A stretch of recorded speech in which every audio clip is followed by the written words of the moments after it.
How are we doing, guys? Welcome back to the Bloom with Becca podcast with your host, Becca. I hope you're all well. I'm really excited for today's episode. I've been in the mood to have, honestly, just more of a casual conversational episode where you guys get a little bit more involved. I basically asked you guys over on Instagram to send in your dilemmas. I basically worded it as a big sister Q&A. I am in no means qualified to be your big sister, but yeah, I just want to talk to you like a friend. Thank you so much for sending in your questions. We're going to be going over things like contraception, why I am no longer on any form of contraception, talking about feeling self-confident, touching on dating advice, just a whole load of chats, and I'm very excited. I think this will be a fun one. Okay, let's get into it. Enjoy. Hi, welcome back to episode 7. We're on episode 7. Crazy. I feel like every single time I start recording, Mochi thinks this is a great time to start chewing his bone. And even though it's very loud for me, he was doing it in last week's episode and you couldn't hear it, so I'm just going to let him carry on. Sorry if you can. It's a hard gig being a full-time dog mom, okay? Actually, yeah, can't even imagine being a mom to a human being. It's just how I know I'm not ready. I'm definitely too selfish right now. I do want kids. Okay, I guess we're diving right in. I'm someone who really wants kids, but I know for sure now, not the time. No, God willing. I hope I can have kids one day. And you know what? Having Mochi has actually made me like a little bit less broody. He's kind of satisfied the broodiness because he literally, as a child, having a dog is like a child. My sister has our childhood cat. I don't know how that ended up. She's like a student living in Glasgow, but anyway, she ended up taking the cat with her, which is fair enough. But we were lightly debating on the phone about how taking care of a dog is very different to taking care of a cat. She was saying like, this cat's needier than you think. But cats are so independent. Dogs need you for their survival, especially if you have an outdoor cat. Like, they're street savvy, they're smart, they've got it. Mochi, I was talking about this when I was discussing the whole unplugged trip when we went to a little cabin out in the countryside, and like he loved it, but seeing him try navigate his little sausage self through the wild was interesting, to say the least. Yeah, he honestly, I don't think he'd survive a day in the wild. Anyway, I have been taking so long to like actually reset after being away. Not last week, the week before. I was in Turkey, talked about it in last week's episode, and it was amazing. I was literally only there for like 3 days. Last week, I don't know what it is. I technically actually had less work than normal to do, but somehow like I feel so behind right now. I'm going to be real. I feel a little bit stressed. I think it's like coming to the end of the year. And with that time, I don't know about you, but I get a bit nickety-pickety about what goals have I actually worked on. And then I start kind of overthinking my progress. Like, what have I actually achieved this year? What can I still fit in this year? I've seen some nice motivating content that's like, 2023 is not over yet. Like, it's still your year. You still can make things happen. How not to like fall off track. Because I know definitely heading towards Christmas, I start to feel, that like, I don't know, things are slowing down. That lazier side of me is coming out. And Christmas, I like to like shut things down. Last year, I think I took almost 3 weeks off. Not fully off. I was actually building my little Notion planner that I've sold over the course of this year. And I'm so glad that I did that because it's been a really cool experience to like sell something for the first time. So that was my first ever like digital product that I sold. And yes, there will be a 2024 one coming out. And I'm hoping, I feel like I always say this and I make false promises. I don't want to do that, but I'm really hoping there will be other digital products. Yep. I also was thinking definitely a next year thing. I don't want to try squeeze that into this year, but merch for this podcast. I've never thought seriously about doing merch for my YouTube. I feel like, I don't know, just not a thing I really want to do. My Notion planner, my templates, digital products, that's more where I want to take the direction with my YouTube channel. But for this, I thought it'd be really sweet because this whole podcast is about building the little Bloom with Becca community.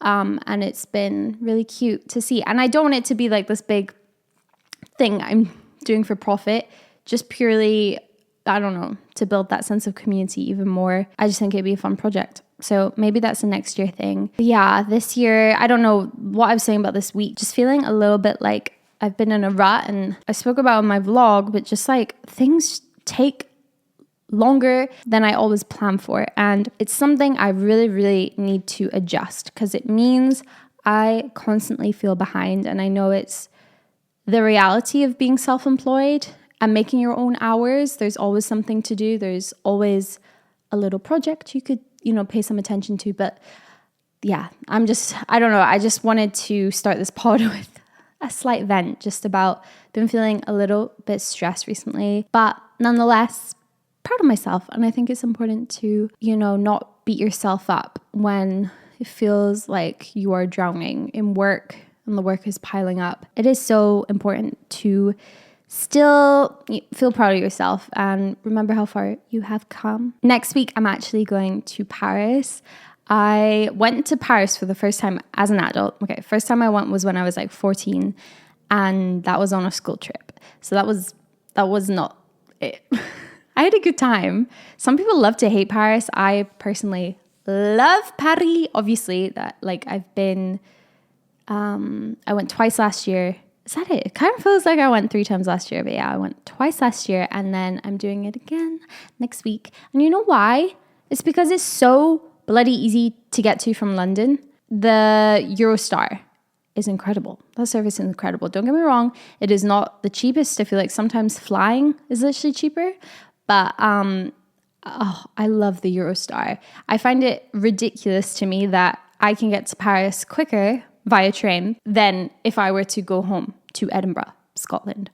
That train's like 4.5 hours. The train to Paris is like 2.5. It's also nice to not have to worry about luggage restrictions and liquids, weights, all of this, because with the Eurostar, I will pack I'm this bitch, okay? I will pack the biggest suitcase I have for like 3 days, because I'm going to Paris to take cute photos and shoot content. And I'm going with Emmy, who is my best friend, but she's also actually my manager. And so it's really nice just to go away on a little content trip. And I'm so excited. I love Paris. But I wanted to bring it up because there might not be an episode next week. I'm just planning ahead with content, and I don't know when I'm going to be able to squeeze in filming a podcast. I'm not sure. I'm lowering your expectations now because, I kind of feel like I'm not going to be able to. However, I'm curious, for those of you who don't know, if you're listening to this is actually a video podcast.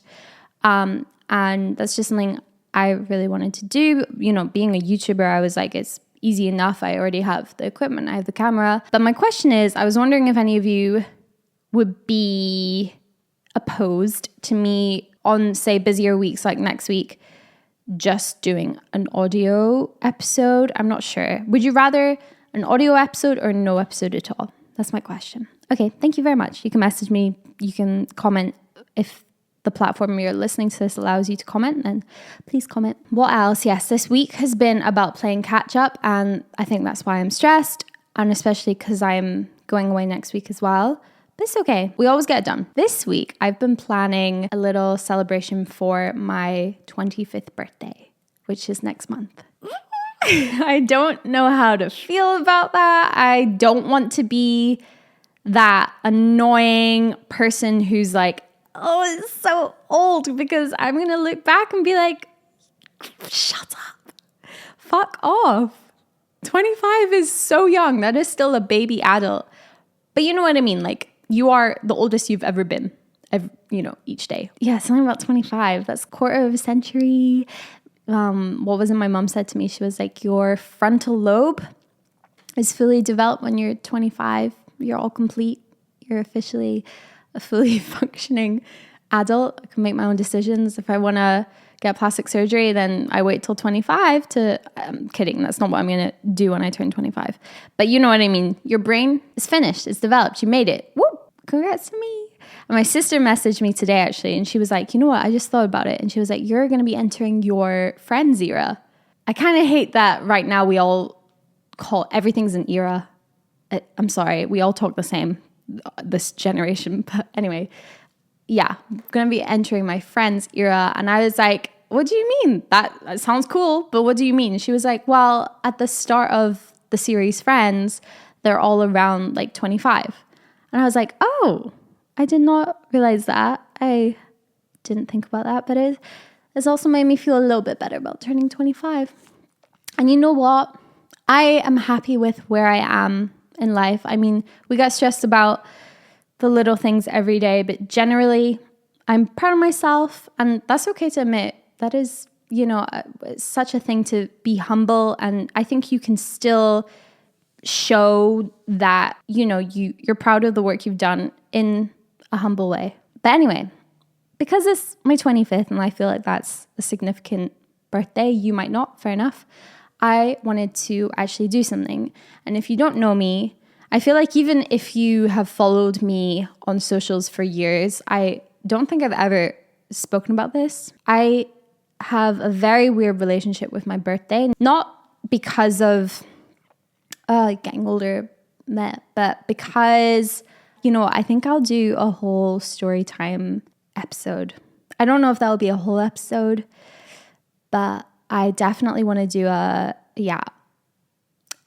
story time in November, like closer to my birthday, where I tell you about my 21st birthday. Also, my 16th wasn't a great birthday. It was, just a rocky time for me personally.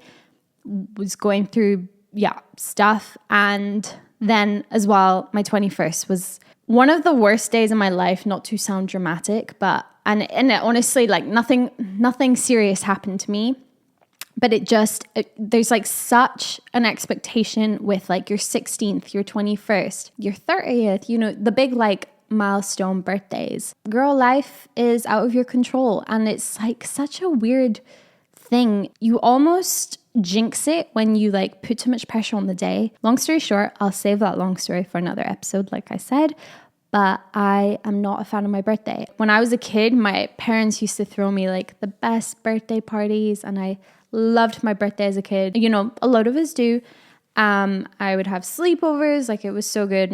It wasn't until like my later teen years, well, my 16th, that I started having a bit of a weird relationship with my birthday. And also it's like a thing when you're younger, it is cool to be the next age, right?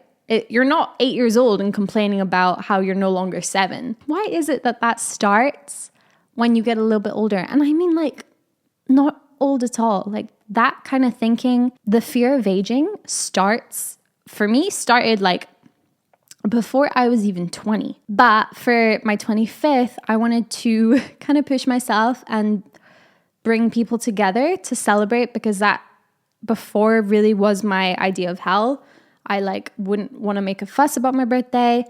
And so this year I have decided to throw dinner. I'm going to book out a place. I think maybe like 12-ish people are coming. So it's not like a large group. It's not a party, but it is like a large dinner. And I don't want to be all crazy about setting expectations. What will be will be. But I'm glad I like set something up. It'll be really nice. It's just something I've been like scared to do with past birthdays. Like I said at the start of this episode, I want to make this very conversational. I'm going onto Instagram now and looking through your questions, your just topics you want me to talk about. There are actually a few people who asked about contraception. They said, I've been thinking about coming off contraception, or what contraception do you use? Talk about it. I have spoken about this on YouTube. However, I wanted to kind of approach it in a different way over here, because I feel like I can be, a bit more open and candid on here. So I love having this chat. I think it is so interesting because everyone's body responds differently to different forms of contraception. There's so many different forms of contraception, and a lot of us went on it kind of willy-nilly when we were 16. I feel like I've seen more people online now talking about how they're coming off contraception, like myself. I came off contraception a year ago. I'm on nothing. I mean, like, I use condoms. But yeah, I wanted to regulate my body and kind of just know my body without hormones, because my form of contraception I was on was hormonal. I don't know. I just came to a realization of like, yeah, I don't need that. And I also want to really stress, like, my opinions are very much my experience. I'm not an expert. This is why I wanted to call this like big sister advice chat. It's just a girl to girl chat. Yeah, there just has been a bit more of a movement of people coming off birth control, and not for the reasons of, you know, they want to conceive. For me, that's, I don't know when. I feel like we like to say like, oh, when I'm 30, when I'm 35, like we have these age landmarks, milestones where you're like, oh, that's when I'll be ready. And you decide that 10 years before. I find it a bit odd. I don't know. I might be ready at 27. I might be ready at 35. I might actually get to the 40 and be like, no, actually, I never had kids and I don't want kids. I don't think that will happen because I am quite broody. As of right now, I know for sure I want kids. But yeah, I was on the arm implant. I think it's called Nexaplon. Anyway, the little implant that is injected into the inside of your arm.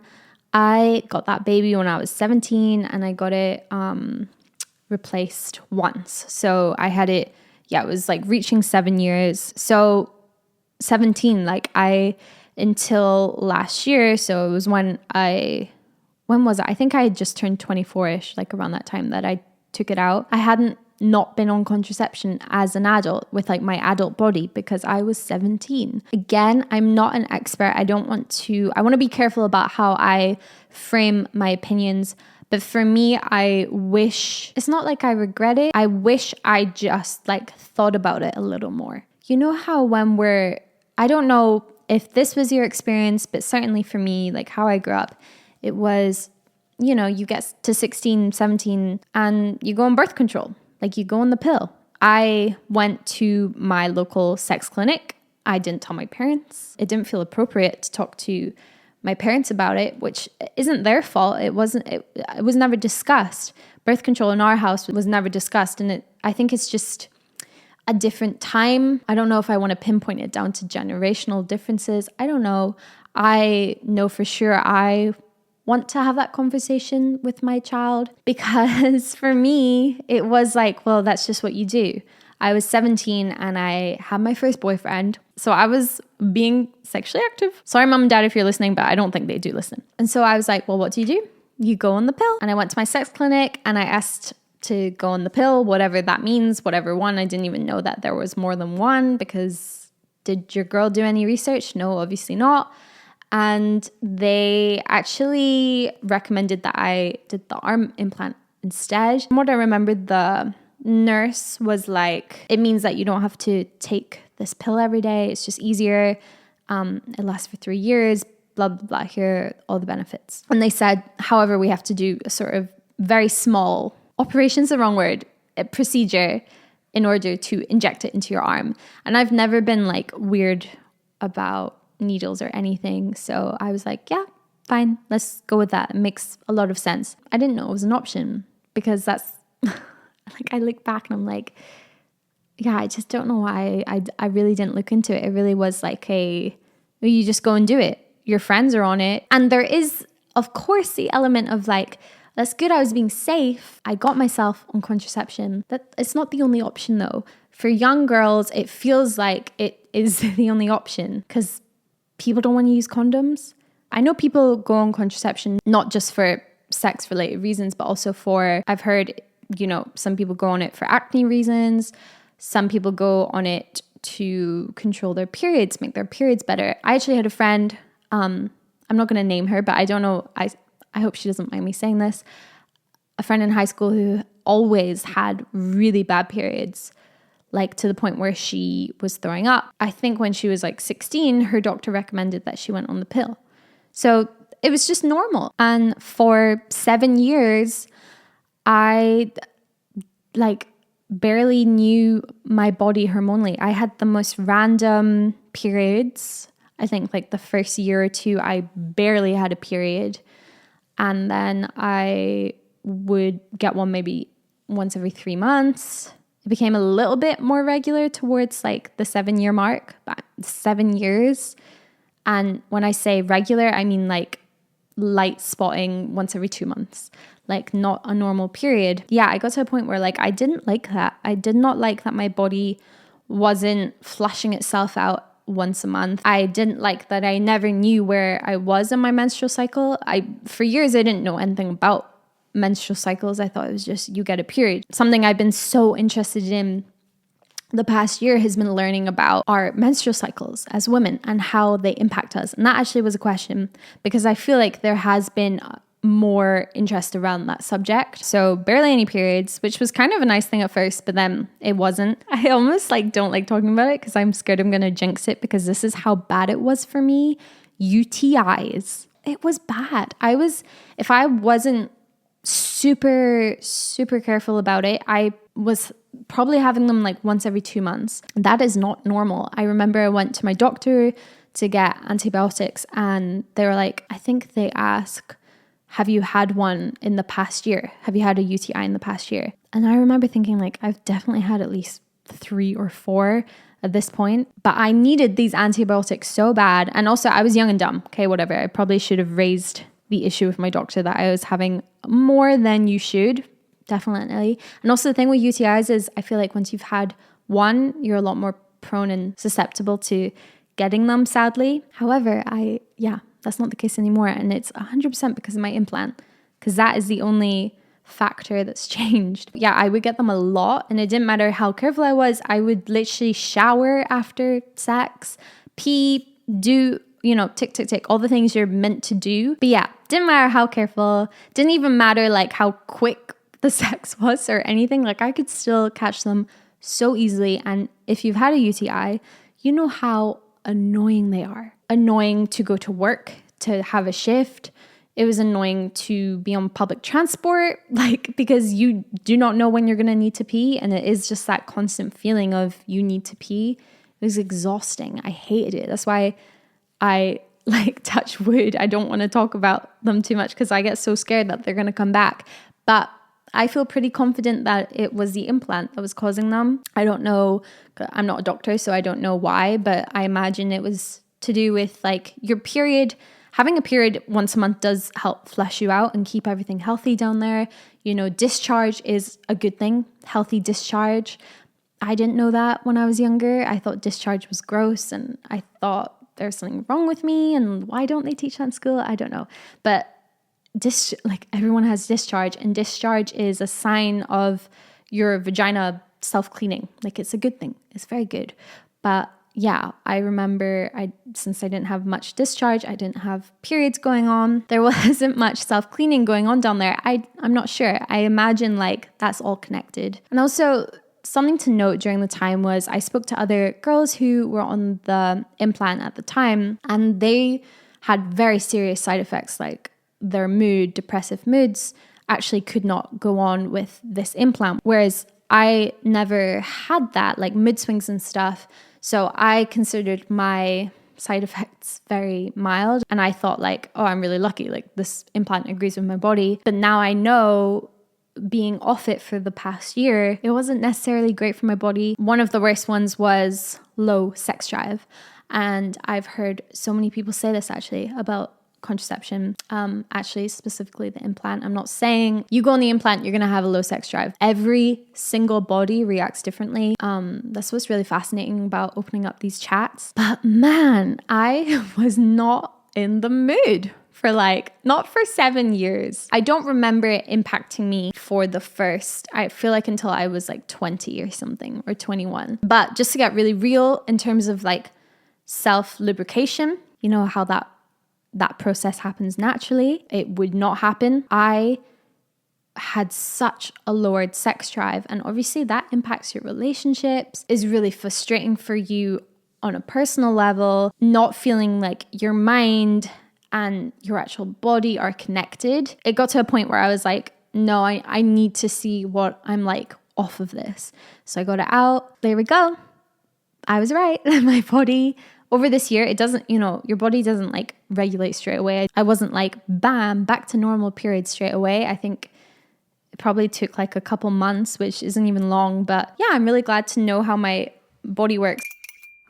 But yes, to answer the question regarding natural cycles, all of that, I want to talk about my experience really fast because I have been wowed. if I'm being honest, about this past year, obviously coming off of contraception and understanding how my body works over the period of the month, over my menstrual cycle. It's been so interesting to me. When you're on contraception, there's still a cycle going on, but for me, it was like way harder to track the side effects, almost impacts of the cycle were not obvious at all. So I was shocked when I came off birth control and I was like, oh, you know what they say about like your luteal phase? I'm not gonna sit here and try and explain like your whole menstrual cycle. I recommend just looking into it. I actually saw a really cool TikTok the other day, which was just like a fast forward video of how you feel and what happens across the different days. Actually so beneficial for you as a woman to understand what point you're at so you can adjust your life, your schedule, your workouts. For example, the luteal phase, so that's the phase right before your period starts. Typically, this is when you start feeling a little lower mood. For me, this is definitely the way I feel way more tired. I feel way more lazy. And going to the gym is like everything feels heavier. Everything's harder. So I know during those days, it's actually really beneficial for me to do a sort of more low impact workout. So if I can, I'll do more like Pilates, whatever. And then your cycle actually starts like when your period starts. I'm not sure what the phase is actually called, but it's so true for me anyway, that the phase after your period, there's like some days where you feel on top of the world. I'm not sure if it's actually whilst you're ovulating or it's like right before it. This is the time to like come up with those creative ideas, brainstorm, work on those projects. If you kind of work in tune with your body as a woman, understanding your body, what stage it's at, you'll see such a difference in life and work. Yeah, it's something I'm really enjoying learning more about. And so that's why I don't want to come on here and like try explain or teach any of it because I'm learning. But I recommend that you look into it. I actually got so many questions regarding self-confidence, like struggling with body image. Someone said I constantly compare myself to other people, other girls, and I just don't know what to do about it. How to stop caring about how you look, how to come off as your authentic self when meeting new people, all of this. I did a whole episode on the discussion of body image. It was actually my first ever episode because it was something that was so prevalent in my life at the time. It still is. It's better now. This summer, I don't know why I hit an all-time low with body image. I was discussing in this video how, we went into some sort of like the deep-rooted issues, like from when you're young and, you know, why we think the way we do, to how like my job impacts it because I obviously look at myself editing, etc. all the time. So one of the main things I always want to say when it comes to this is you are so normal. The people you look up to the most in the world, the prettiest people in the world, I don't know who that is to you, freaking Bella Hadid. Everyone has their insecurities. I had such an obsession with being pretty. Like it was so important to me. Again, I've discussed this a lot in my body image episode, so I'm not going to go into it too much, but something that's helped me is like definitely recognizing that and taking so much importance and power away from that. There's always going to be someone prettier than you. There's always going to be someone more talented, more smart. It's not a comparison game. And if you play that game, like you're going to be exhausted. It is so much more valuable working on loving yourself in a way deeper way. Caring less about the male gaze was a big one for me, kind of taking the power away again from the male gaze, that importance. Especially as someone who like I've not had to, put in effort with that. I've been in a relationship for 5 years. So I think back to younger me and how when I was single, that was something that was like so important to me, how men perceived me. Overthinking that does not bode well. It's not a healthy relationship to have with yourself, with your self-confidence. I would make other women uglier in my head. I would point out things that are wrong with them and it would make me feel prettier. That, again, not real confidence, like focusing on stuff like that. And confidence-wise, I naturally have never been confident. When I was a kid in school, I was that kid that was really shy. I was really quiet. It wasn't until I got to high school that I was like, okay, I'm bored of this person. I'm going to try play the more...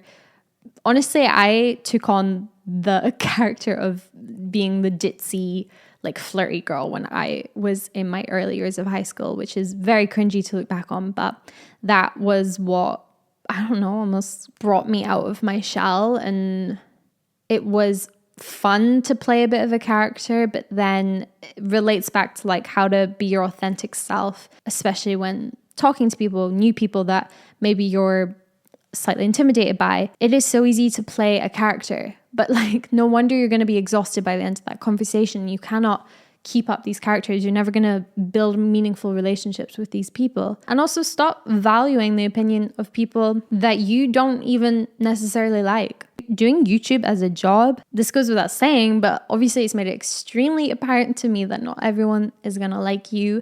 I feel like when you're a YouTuber, you definitely learn that in a more sort of brutal way.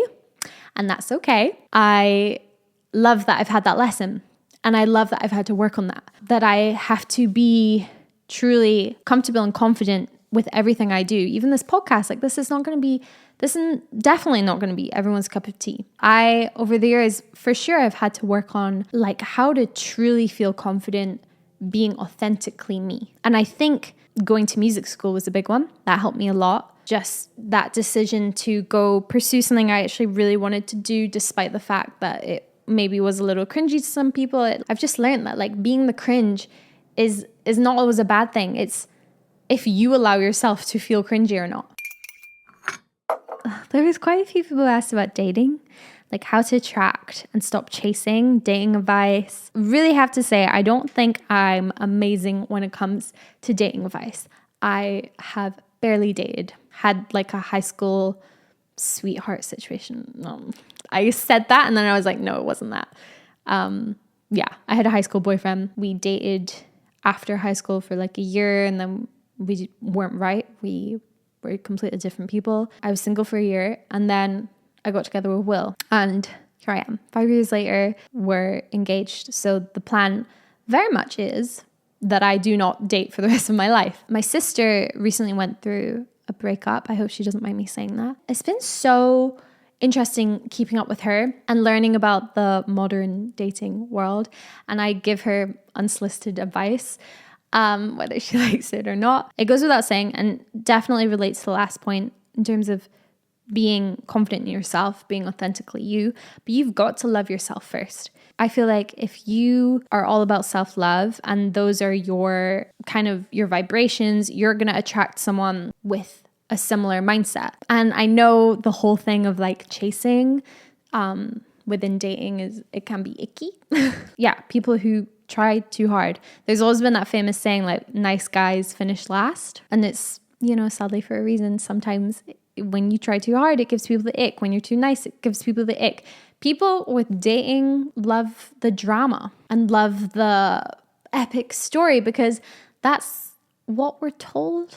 That's what we're taught. The narrative that's always been fed to us through films and media. I know some people who, when they're actually in a stable, loving relationship, it's like they're almost finding a way to jeopardize it, which I do not get. And it's normally the people who have come out of a more toxic relationship, I guess, that maybe was fueled by drama. And this healthy, stable relationship might feel a little stale. And sometimes we believe that we do not deserve just healthy, loving relationships. I think my biggest advice is know your worth. Definitely stop molding yourself to other people's ideal person because it's going to be exhausting, especially with dating. Oh my gosh, I can imagine that being exhausting. And also you can only play a character for so long. Like, work on yourself, work on your insecurities. And believe me, there will be someone who loves you for everything, for every insecurity, for every imperfection.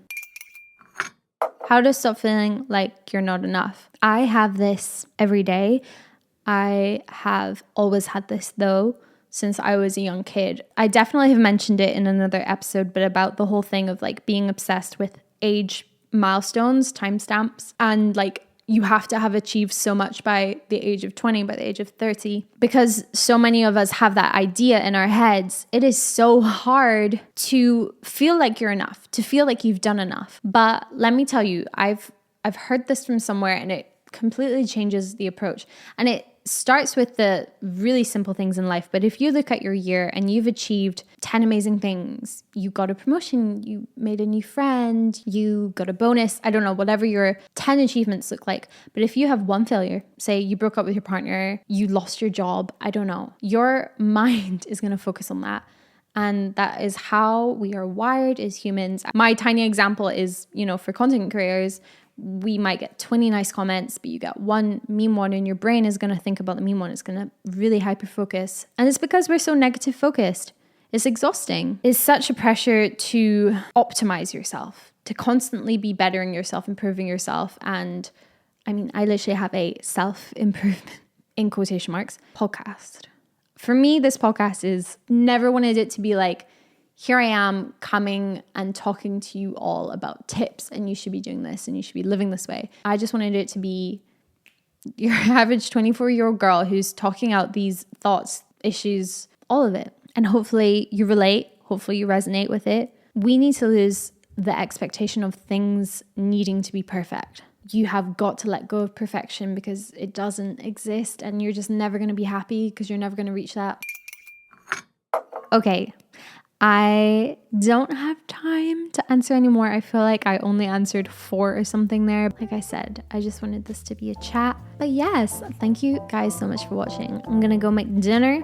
It is now the evening and I need to be seriously aware of when the sun sets. If you're watching this, I started it when there was daylight and now I'm finishing it. It is like pitch black outside. I hope you have a lovely rest of your day whenever you're listening to this. Thank you so much for supporting the pod. If I could pretty please ask you to rate this 5 stars on Spotify, that would be amazing. Thank you so much.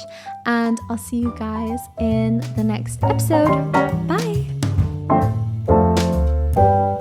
Thank you, my loves, for listening to this week's episode of Bloom with Becca. Be sure to follow the Bloom with Becca Instagram page to get involved each week with your questions, your stories, your thoughts on different topics, all that good stuff. I'll see you guys next week for a new episode. Love you. Bye.